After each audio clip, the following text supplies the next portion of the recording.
10টা। আমি একটা দুষ্টুমি করছিলাম, তাই আমাকে শাস্তি দিচ্ছে মা, এই পড়তে বসিয়ে দিচ্ছে। আমি যে কখন এরকম করবো তার ঠিকই নেই।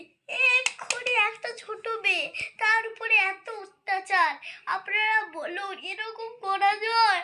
আমাকে পড়তে দিয়ে দিয়েছে, বাপিও বকছে, মাও বকছে, সবাই। আমি এখন কোথায় যাবো? আপনারা বলুন, এইটুকু বাচ্চা মেয়ের উপরে এত যদি অত্যাচার করে, তাহলে পরবর্তী কি হবে সেটা কি জানা যায়? আমি আমি যে কখন বাবার মা এলে তো ওকে আবার বকা শুরু করবে। কি করব আমি, কি করবো? ভাল লাগে না পড়া। বাপিও এদিকে বকে, মাও বকে, কেউ ভালোবাসে না আমাকে, কেউ না।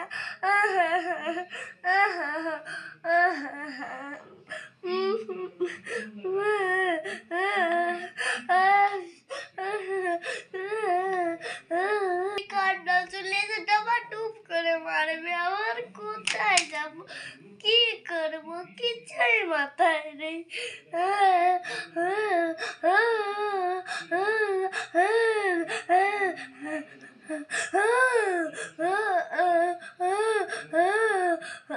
আরে তোর চোখে তো জল নেই, তুই কাঁদছিস নাকি? তোর চোখে তো জল নেই। আমি বালতি এনে জল ঢেলে দিচ্ছি, নাহলে একটা জলের পাইপ লাগিয়ে দিচ্ছি চোখে, জল পড়বে চোখ দিয়ে, তাহলে ভাববো যে তুই কাঁদছিস। এই বদমাশির জন্য এই রাত্রে তোকে বসে রাখা হয়েছে। মাঝখানে তো ইঁদুরের দাঁত নিয়ে চলে গেছে।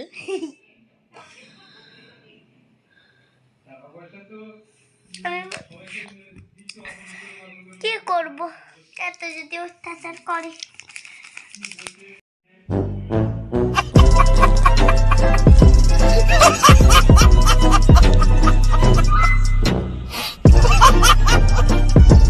छाप लगा